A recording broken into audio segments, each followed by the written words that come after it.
한다은의 하나님이 사랑하는 청년 이야기. 안녕하세요. 현재 시카고에서 한 명의 그리스도인으로 살아가고 있는 양하준 청년이라고 합니다. 오늘은 시카고의 학교를 위해 2025년 가을에 오게 되고 1학년을 끝내며 주님께서 저의 믿음 없음을 보게 하시고 교만함을 깨 부수시면서 저를 더욱 갈고 닦으신 그 하나님께서 하나님의 열심으로 제 삶에 행하신 일을 나누려고 합니다. 전 선교사 자녀로서 인도네시아에서 중고등학교 시절을 보냈습니다. 인도네시아에서 졸업한 고등학교 때까지만 해도 미국에 와서 되게 스트라이빙하고 잘하며 잘 지낼 줄 알았습니다. 영어도 나름 자신 있었고 미국 친구들도 있었고 이미 외국에 살아본 경험이 있었기에 그 무엇보다 저는 저 스스로 나름 괜찮은 믿음을 가지고 있다고 생각했습니다. 딱 미국으로 대학을 오고 한순간에 외국인이자 성인, 부모님이 계시지 않다는 세계가 한꺼번에 다 오게 되었습니다.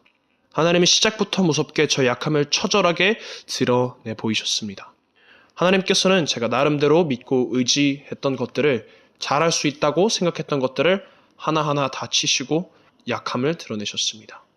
가장 첫 번째로 주님께서 치셨던 것은 제가 있던 상황이었습니다. 졸업할 당시만 고등학교 때까지만 하더라도 가장 나이가 많은 학생에 학교도 많은 익숙해지고 현지어도 문제가 없었기에 내가 스스로 컨트롤할 수 있는 세상임과 동시에 더 나아가 누가 오면 항상 도움을 줄 수 있는 상황에서 칭찬을 자주 받는 자리에 있었습니다. 그러나 새로운 나라에 최고참 선배에서 한순간에 가장 막내가 되므로 다시 1학년으로 시작하고 아무것도 모르기에 뭐 하나 필요하거나 도움을 구하거나 물어볼 것만 넘쳐났고 도움을 받지 않고는 아무것도 가능하지 않은 상황으로, 즉 스스로가 어떤 것도 할 수 없는 광야로 저를 데려다 놓으셨습니다.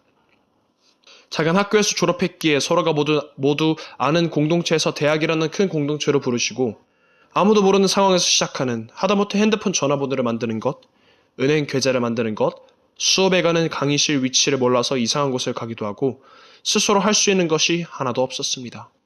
하나님은 저를 가장 첫 번째로 훈련시키셨던 것은 바로 제가 저의 힘을 의지할 수 없는 광야로 부르신 것이었습니다. 두 번째 훈련은 재정의 훈련이었습니다. 한 번도 제대로 된 재정의 훈련을 받은 적이 없었기에 성인이 되자마자 두 번째로 주께서 시작하신 것은 재정 훈련을 통해서 저의 믿음 없음을 보게 하셨습니다. 미국에 온 지 얼마 안 된 후 한국에 있던 돈을 미국으로 보내려고 제 계좌로 돈을 보냈는데 실수로 제가 계좌번호에 0 하나를 안 붙여서 제 학비로 썼어야 될 돈이 한순간에 이상한 곳으로 전달되어 연예인들에게 연락하고 어떻게 하면 받을 수 있을지 정신 못 차리고 있던 기억도 있습니다. 너무나도 기적적으로 은행이 추적이 불가능하다 했지만 주님께서는 며칠이 지난 후 다시 계좌로 돈이 들어와 있었습니다. 그러나 이 사건은 세 발의 피에 불과했습니다. 현재 재학 중인 무디 바이블 인스티튜트는 학비를 전액상에게 전액 장학금을 주는 학교이지만 기숙사 값과 밀 플랜을 내야 합니다. 처음에는 1년만 만불인 줄 알고 한국에서 받은 용돈들과 여러분들이 도움으로 내고 여러분들의 여러 사람들의 도움으로 내고 한숨을 덜었지만 알고 보니 1년에 만불이 아닌 한 학기당 만불, 즉 저는 한 학기만 낸 거였습니다. 갑자기 한순간에 만불이라는 큰 돈을 내야 함을 보고 그 숫자가 제 믿음 없음을 철저하게 드러내게 했습니다.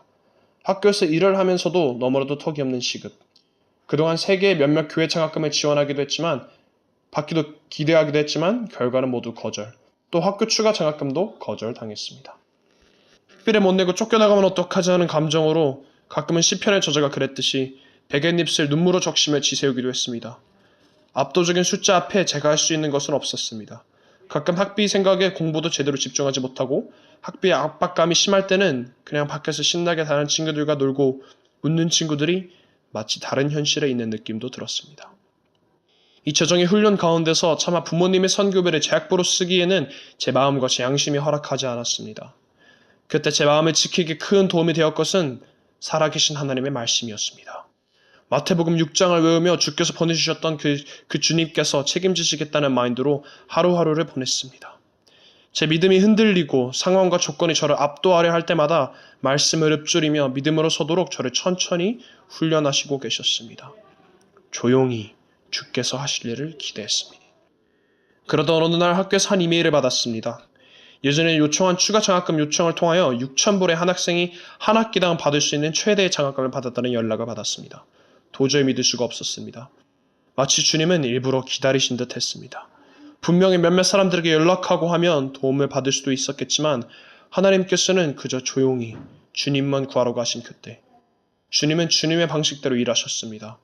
주님은 그저 제가 학비에 걱정하는 게 아니라 이 기다림의 순간을 통하여 다시 한번 광야로 이끄시고 저를 치심과 동시에 훈련시키시고 단련시키고 계셨습니다. 정말 주님이 하셨다는 말밖에 할 수가 없었습니다. 주님은 아직까지도 저의 약함과 악함을 그의 민낯을 철저하게 드러내시는 중이십니다. 그럴 때마다 저의 열심과 저의 노력이 아닌 하나님의 열심으로 일하실 그 하나님을 기대하게 하십니다. 지금까지 청년의 시선으로 예수 동행의 삶을 전하는 홍다은의 하나님이 사랑하는 청년 이야기였습니다.